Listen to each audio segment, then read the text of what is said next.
Good afternoon. My name is Cole. I'm the CEO of Pegasus Imagery. We provide intelligence and data solutions as a service right now for the emergency management and public safety sectors here in Canada.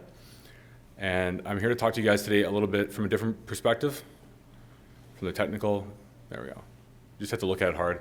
All right, so quickly, I'll just go over some of the challenges. So one of our target markets is emergency management and forestry. You guys are literally, your assets are on the front line for wildfires. So in that particular challenge, if you look at Fort McMurray, the actual disaster recovery program is continuing, and it's over $10 billion from a 2.5-week fire. Alberta in 2017 had a pretty quiet year. The government budgeted $232 million, ended up spending 1.5 just on fighting fires. BC, this was 2017. Last year was horrendous for them, and I think everybody here in this room can agree that pine beetle losses are continuing to increase. Hopefully the cold weather helped. But the opportunities are massive in forestry, and you as a target market actually know this better than anybody. There's over 47,000 Albertans directly or indirectly employed supporting forestry, and it's an $11 billion economic activity per year in this province. So it's massive. So I want to give you guys a quick use case on how we look at forestry. On the left, you can see obviously a logging road. I tried Googling logging roads, and almost all of them were trucks stuck.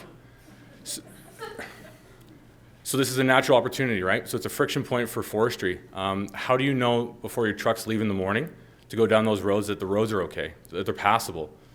So on the right, you can see, so we fly long endurance unmanned aircraft. I think everybody's seen one of our guys in the back. What we have the ability to do is obviously cover large amounts of area and provide that real-time information. So for example, in forestry, logging roads are your prime artery for commerce and how you do your operations. Route reconnaissance daily before you start your operations, that is a possible solution that we can bring. And looking at the numbers, actually, I was shocked.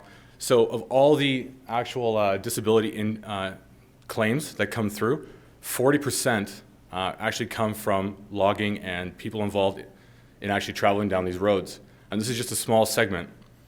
That actual bottom line impact is about $1.5 million, just in this one example.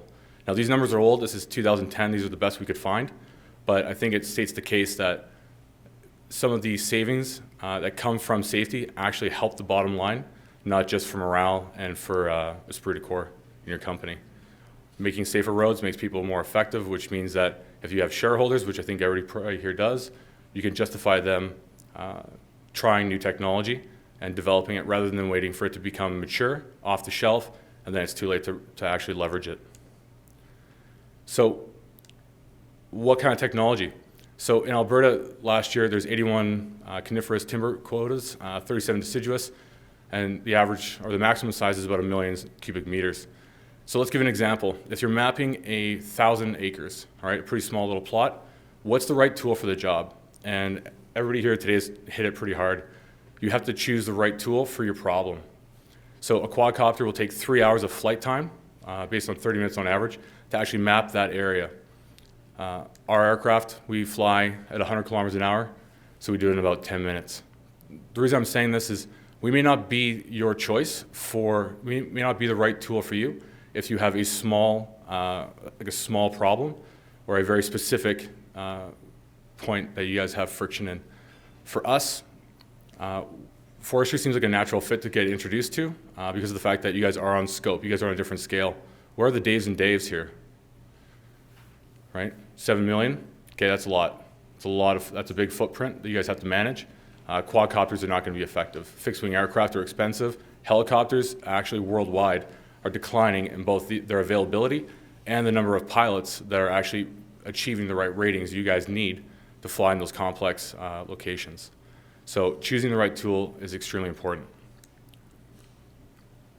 So again, our solution, we fly larger, fixed-wing, vertical takeoff and landing, long-range aircraft. We can carry a variety of different sensors because we're flying bigger aircraft, which means that down the road, when it comes to the inevitable question about flying beyond visual line of sight, as a company, we're actively developing the technology and people necessary for us to build our own technology and achieve that. And once that happens for us, then we'll actually be able to truly unlock what drones can do for forestry and large-scale impact. So I'll close by saying thanks very much for the opportunity to come and speak today. Thank you very much.